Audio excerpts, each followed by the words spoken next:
വർഗീയ സംവിധാനങ്ങളിലൂടെ നമ്മുടെ വിദ്യാർത്ഥികൾ മുന്നോട്ട് പോയിക്കൊണ്ടിരിക്കുമ്പോൾ അവരുടെ ഹൃദയത്തിലേക്ക് ഒരു ഇൽമിന്റെ ഇർഫാനിയായിരിക്കുന്ന ഒരു നൂറ് നൽകപ്പെടുകയാണ്.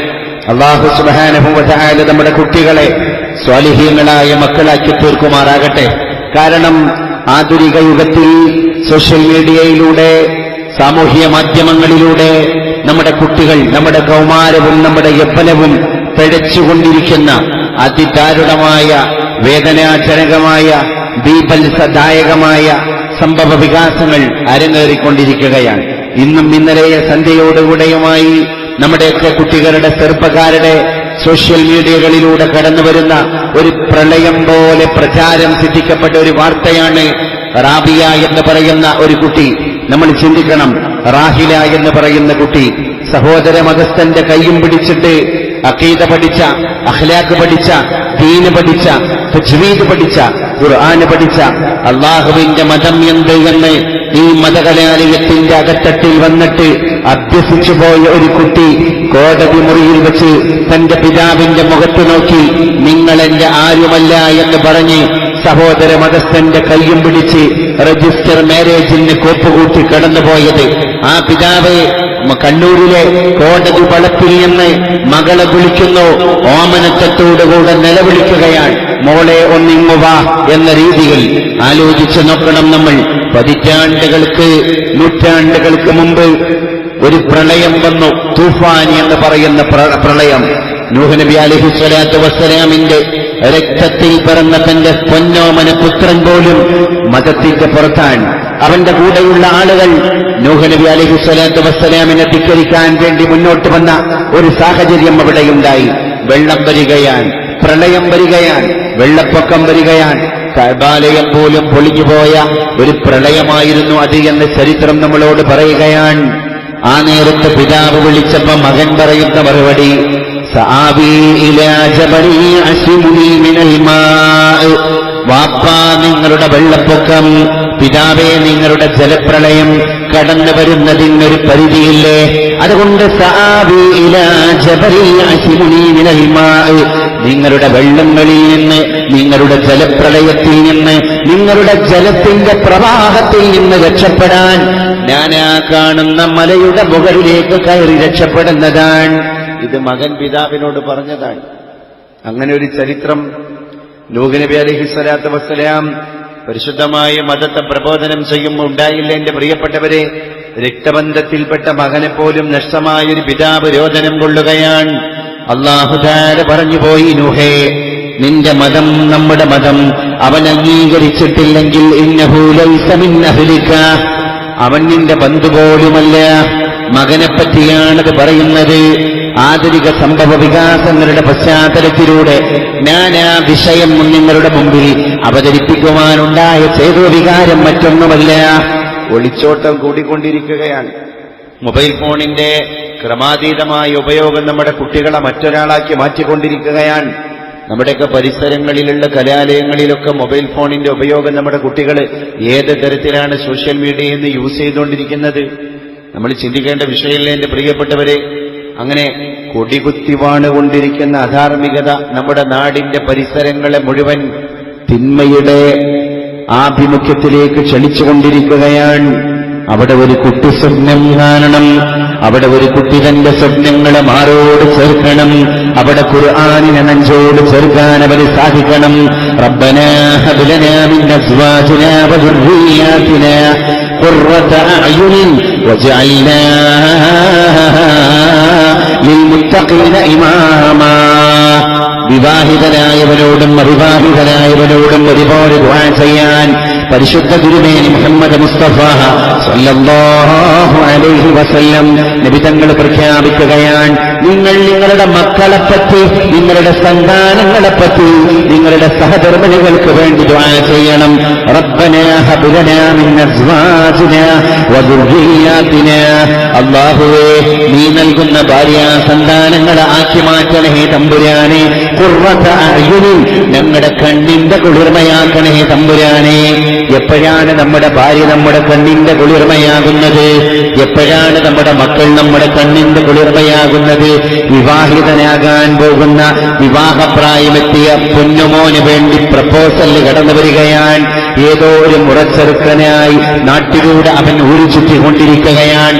അവനൊരു കല്യാണ അന്വേഷണം കടന്നു വരുമ്പോ അങ്ങാടി കവലയിൽ പോയി ഇവനെപ്പറ്റി അന്വേഷിക്കാൻ പെൺകുട്ടിയുടെ രക്ഷിതാവും ബന്ധുക്കളും അങ്ങാടിയിലേക്ക് കടന്നു വരികയാണ്. അതളൂര് അങ്ങാടിയിലിരിക്കുന്ന അവനെപ്പറ്റി പെൺകുട്ടിയുടെ വിവാഹം ചെയ്യാൻ പോകുന്ന പെൺകുട്ടിയുടെ ബന്ധുക്കൾ ഇവന്റെ കയ്യിലേക്കാണല്ലോ ഞങ്ങളുടെ പൊന്നുമോളെ ഏൽപ്പിച്ചു കൊടുക്കാനുള്ളത്, അതുകൊണ്ട് ഇവന്റെ പശ്ചാത്തലം പഠിക്കണം, ഇവന്റെ പശ്ചാത്തലങ്ങളെപ്പറ്റി അന്വേഷണം നടത്തണം. അതിനുവേണ്ടിയാണ് പിതാവും ഈ പെൺകുട്ടിയുടെ ബന്ധുമിത്രാദികളും ഈ ചെറുപ്പക്കാരന്റെ നാട്ടിലേക്ക് ഇവനെപ്പറ്റി അന്വേഷണം നടത്താൻ കടന്നു വരുന്നത്. അന്വേഷിച്ചു, ഒരുപാട് കാര്യങ്ങൾ ചോദിച്ചു. പറഞ്ഞവരെല്ലാം നല്ലതാണ് പറഞ്ഞത്, ഇവനെപ്പറ്റി കേട്ടതെല്ലാം നല്ലതാണ് കേട്ടത്. അതിന് രാഷ്ട്രീയ വ്യത്യാസം പോലുമില്ലാതെ, ആദർശത്തിന്റെ വ്യത്യാസം പോലുമില്ലാതെ, സംഘടനയുടെ വൈചാത്യം പോലുമില്ലാതെ എല്ലാ ആളുകളും ഇവനെപ്പറ്റി 100 നാവാൻ, എല്ലാവരും അർത്ഥശങ്കക്കിടയില്ലാതെ അവൻ നല്ല കുട്ടിയാണ് എന്ന്, നല്ല ചെറുപ്പക്കാരനാണ് എന്ന്, നിങ്ങളുടെ മകളെ ധൈര്യമായി അവന്റെ കയ്യിലേക്ക് ഏൽപ്പിച്ചു കൊടുത്തോ എന്ന് നമ്മുടെ നാട്ടിലുള്ള ഒരു ചെറുപ്പക്കാരനെ പറ്റി പാർട്ടി ഭേദമന്യേ, ആദർശഭേദമന്യേ നാട്ടുകാരെല്ലാം പറയാൻ തുടങ്ങിയാൽ ഏതാണ് ഈ ചെറുപ്പക്കാരൻ? ആ ചെറുപ്പക്കാരന്റെ ഉപ്പക്ക് ഉമ്മക്ക് നെഞ്ചത്ത് കൈവച്ചിട്ട് പറയാവുന്നതാണ്, അൽഹംദുലില്ലാഹ്.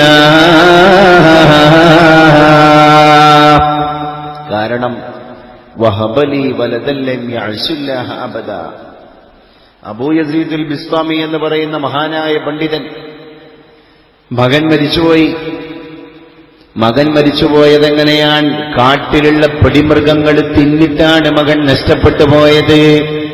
ബഹുമാനപ്പെട്ട പിതാവായ അബൂ യസീദുൽ ബിസ്താമി റഹ്മത്തുള്ളാഹി അലൈഹിയുടെ മുമ്പിലേക്ക് അങ്ങയുടെ പുത്രൻ ലോകത്തോട് വിട പറഞ്ഞിരിക്കുകയാണ് എന്ന വാർത്ത പറയാൻ ആളുകൾ കടന്നു വന്നപ്പോ ഈ മഹാനായ പണ്ഡിതൻ ദുആ ചെയ്തത് ഇങ്ങനെയാണ്, അൽഹംദുലില്ലാഹില്ലദീ വഹബലി വലദൻ ലം യഅ്സുല്ലാഹ അബദാ. ഇത്രകാലം അല്ലാഹുവിനോട് എതിർ ചെയ്യാത്ത ഒരു പുത്രനെ അവൻ എനിക്ക് നൽകിയിരിക്കുകയാണ്. ആ അല്ലാഹുവിനാണ് സർവസ്തുതിയും എന്ന് പറയാൻ ഈ പിതാവ് സന്നദ്ധനായത്രേ. അപ്പൊ നമ്മൾ ചിന്തിക്കണം, ഇന്ന് മക്കൾ വലിയൊരു പ്രശ്നമാണ്. കാരണം അല്ലാഹു സുബ്ഹാനഹു വ തആല മക്കളെ പറ്റി അനുഗ്രഹാണെന്ന് പറഞ്ഞിട്ടുണ്ട്, ശാപാണെന്ന് പറഞ്ഞിട്ടുണ്ട്. ഇന്നമാ അംവാലുക്കും ഔലാദുക്കും ഫിത്ന, നിങ്ങളുടെ സന്താനവും സമ്പത്തും നിങ്ങൾക്ക് ഫിത്നയാണ്. അൽമാലു വൽ ബനൂന സീനത്തുൽ ഹയാത്തി ദുനിയ, അതും അല്ലാഹു തആലയാണ് പറഞ്ഞത്. ഇന്ന് പരിശുദ്ധമായ വെള്ളിയാഴ്ച ദിവസം പല ആളുകളും സൂറത്തുൽ കഹ്ഫിലൂടെ പാരായണം ചെയ്തൊരു ആയത്താണത്. അൽമാലു വൽ ബനൂന സീനത്തുൽ ഹയാത്തി ദുനിയ, സന്താനവും സമ്പത്തും ഈ ദുനിയാവിന്റെ ഭംഗിയാണ്, ബ്യൂട്ടിയാണ്, ചമൽക്കാരമാണ്. ദൂർ ദുനിയാ കമർ ധൻസേ അന്ധേരാ ജായേ हर जगह मेरे चमकने से उजाला हो जाए. मेरे अल्लाह बुराई से बचाना मुझको, नेक जो राह हो उस राह पर चलाना मुझको. അതുകൊണ്ട് നമ്മുടെ കുട്ടികൾ ഇന്ന് ലോകത്തോട് വിളംബരം ചെയ്യണം. ആ കുട്ടികൾ തന്റെ ഇംഗിതങ്ങളെ വെളിപ്പെടുത്തണം. ഇന്ന് യഥാർത്ഥ മതവിശ്വാസം കിട്ടാത്തതിന്റെ കിട്ടാത്തതിന്റെ പരിണിത ഫലങ്ങൾ നമ്മുടെ സമുദായം അനുഭവിച്ചുകൊണ്ടിരിക്കാൻ. മിനിയാന്നാണ് മലപ്പുറം ജില്ലയെ നടുക്കി, കേരളത്തെ നടുക്കി, ഇന്ത്യ രാജ്യത്തെ നടുക്കി, ലോകത്ത് തന്നെ വിചിത്രമായ സംഭവം, ലോകത്ത് തന്നെ ഇത്രകാലം രേഖപ്പെടുത്തപ്പെടാത്ത ഒരു വേറിട്ട് നിൽക്കുന്ന ഒറ്റപ്പെട്ട സംഭവം. അതായിരുന്നു വളാഞ്ചേരിക്കും പെരിന്തൽമണ്ണക്കും ഇടയിലുള്ള കൊളത്തൂരിൽ സംഭവിച്ചത്. മിനിയാന്ന് പോലീസ് ഉദ്യോഗസ്ഥന്മാര് കടന്നുവന്ന് 50 വയസ്സുള്ള നമ്മുടെ സമീപ പ്രദേശത്തുള്ള പൊന്നാനിയിൽ മദ്രസ അധ്യാപകനായി ജോലി ചെയ്തിരുന്ന സെയ്ദ് എന്ന് പറയുന്ന 50 വയസ്സുള്ള മധ്യവയസ്കനായ മനുഷ്യൻ വിട പറഞ്ഞുപോയ ആ മനുഷ്യന്റെ മയ്യത്തിന്റെ അരികിൽ, മൃതശരീരത്തിന്റെ അരികിൽ 4 മാസമാണ് ഭാര്യയും 3 മക്കളും ചമ്പ്രം പടിഞ്ഞിരുന്നത്, ഭജനമിരുന്നത്, പൂജാതി കർമ്മങ്ങളെ പോലെയുള്ള ധ്യാനനിവൃതമായ കാര്യങ്ങൾ ചെയ്തത്. ചിന്തിക്കണം, ഇതെവിടെയാണ് ഏറ്റവും കൂടുതൽ പ്രബുദ്ധത അവകാശപ്പെടുന്ന കേരളത്തിലെ എല്ലാ മതവിദ്യാഭ്യാസത്തിന്റെയും സകല സംവിധാനങ്ങളും സീമ അതിലംഘിച്ചിട്ട് സജ്ജീകരിക്കപ്പെട്ട മലപ്പുറം ജില്ലയുടെ നടുത്തളത്തിൽ കൊളത്തൂരിലാണ് ഒരു മരിച്ചുപോയ മയ്യത്തിനെ മറവ് ചെയ്യാൻ പോലും അറിയാത്തതിന്റെ പേരിലല്ല, സന്നദ്ധരാകാതെ ഭാര്യയും അദ്ദേഹത്തിന്റെ മക്കളും 4 മാസം പുഴുവരിച്ച് ജീർണിച്ച് ശരീരത്തിലെ മാംസളമായ ശരീരത്തിലെ മാംസം മുഴുവൻ ദ്രവിച്ചുപോയി. ഒരു അസ്ഥിപഞ്ജരം, വെറും എല്ലും കൂട്, ആ എല്ലും കൂടായിപ്പോയ അസ്ഥി മാത്രമായി പോയ മനുഷ്യന്റെ മയ്യത്തിനെ അപ്പോഴും മറവ് ചെയ്യാൻ അവർ സന്നദ്ധരായില്ലല്ലോ. അയൽവാസികൾക്ക് സംശയം, നാട്ടുകാർക്ക് സംശയം, ബന്ധുക്കൾക്ക് സംശയം. ആ സംശയം തന്നെ ജനിപ്പിക്കാൻ 4 മാസം ഇവർ സന്നദ്ധരായിട്ടില്ല. അപ്പൊ ഇതിന്റെ പശ്ചാത്തലം എന്താ? ഈ മനുഷ്യൻ മരിക്കുന്നതിന്റെ മുമ്പായിട്ട് ഇവർ കുടുംബസമേതം അജ്മീറിലേക്ക് ഒരു യാത്ര പുറപ്പെട്ടിരുന്നു അത്രേ. ആ യാത്രക്കിടയിൽ ഏതോ ഒരു സിദ്ധൻ ഇവരെ സ്വാധീനിക്കണം, ആ സിദ്ധന്റെ വഴിപിഴച്ച തർബിയത്ത് ഇവരെ വഴികേടിലാക്കണം. ഇനി അതിനെ പറ്റിയിട്ടുള്ള അന്വേഷണങ്ങൾ വരാൻ പോകാൻ. ഏതായാലും ഈ മലപ്പുറം ജില്ലയിലെ സംഭവിച്ചുപോയ ഈ ഒറ്റപ്പെട്ട സംഭവത്തെ ലോകമാധ്യമങ്ങൾ ഒപ്പിയെടുത്തുപോയി. മാംസം പോലുമില്ലാത്ത അസ്ഥി മാത്രമായ സെയ്ദിന്റെ മയ്യത്ത് 4 മാസം കഴിഞ്ഞിട്ടുള്ള ആ മൃതദേഹത്തിന്റെ ആ രൂപം സോഷ്യൽ മീഡിയയിൽ പതിഞ്ഞുപോയി. അതുകൊണ്ട് തന്നെ ഇനി വെസ്റ്റേൺ രാജ്യങ്ങളിൽ, യൂറോപ്യൻ രാജ്യങ്ങളിലൊക്കെ ഇത് ചർച്ച ചെയ്യപ്പെട്ടേക്കാം. ലോകത്ത് ഒരിക്കലും ഉണ്ടായിട്ടില്ല അത്ര ഇങ്ങനെ ഒരു സംഭവം. മരിച്ചുപോയ മയ്യത്തിന്റെ മുമ്പിൽ അറിഞ്ഞുകൊണ്ട്, അറിയാതെ മരിച്ചുപോയ മയ്യത്തിനെ കുറെ കാലങ്ങൾ കഴിഞ്ഞതിന് ശേഷം അസ്ഥികൂടമായിട്ട് ലഭ്യമാകുന്ന കുറെ സംഭവങ്ങൾ ഉണ്ടായിട്ടുണ്ടെങ്കിലും മരിച്ചതുപോലും ബന്ധുക്കൾ അറിഞ്ഞിട്ടില്ല, നാട്ടുകാരറിഞ്ഞിട്ടില്ല. അപ്പൊ ഇതിന്റെ പിന്നിൽ പ്രവർത്തിച്ച അന്ധവിശ്വാസത്തിന്റെ ശക്തി ഏതാണ്? ഇങ്ങനെ കുറെ അന്ധവിശ്വാസങ്ങൾ ഇപ്പൊ നമ്മുടെ രാജ്യത്തുണ്ടായില്ലേ? ചിന്തിച്ചു നോക്കി. ഒരു യഥാർത്ഥ മതവിശ്വാസം എങ്ങാനും അവിടെ കൊടുക്കപ്പെടുകയാണെങ്കിൽ ഒരിക്കലും ഇതുണ്ടാവില്ലല്ലോ. ഒരു തഹ്സീൽ വാങ്ങിയ മതപണ്ഡിതൻ, ഒരു ദർസ് ശരിക്ക് ഓതിയ മതപണ്ഡിതൻ, ഒരു അറബി കോളേജ് ശരിക്ക് പഠിച്ചിറങ്ങിയ മതപണ്ഡിതൻ, ആ മതപണ്ഡിതൻ ഒരിക്കലും ഈ അന്ധവിശ്വാസത്തെ പ്രൊമോട്ട് ചെയ്യാൻ പറ്റൂല. അപ്പൊ ഇതെന്താ? അല്പജ്ഞാനികളായ മുറിവൈദ്യന്മാരായിരിക്കുന്ന ചികിത്സാരികള് നമ്മുടെ നാട്ടിൽ ഇന്ന് പെരുകിക്കൊണ്ടിരിക്കാൻ.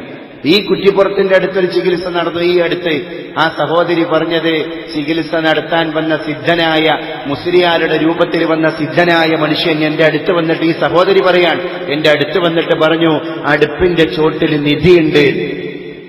ഇത് ഞാൻ പറയാൻ, അള്ളാഹുവിനെ പേടിച്ച് ജീവിക്കുന്ന ഒരുപാട് ഉസ്താദുമാരെ പറയിപ്പിക്കാനാണ് ഈ രീതിയിലുള്ള മുറിവൈദ്യന്മാർ ഇറങ്ങിയിരിക്കുന്നത്. നമ്മൾ തിരിച്ചറിയണം, അവിടെ യഥാർത്ഥ മതവിശ്വാസം ഈ മദ്രസ സമ്പ്രദായത്തിലൂടെ കൊടുക്കപ്പെടുകയാണ്.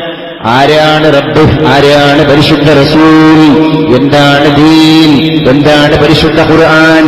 ആ ഖുർആനും ഹദീസും കൊടുക്കപ്പെട്ട വിദ്യാഭ്യാസം നേടപ്പെട്ട ഒരു കുട്ടിക്ക് ഒരിക്കലും ഇങ്ങനെ പിഴച്ചു പോകാനുള്ള സാഹചര്യമുണ്ടാകൂല.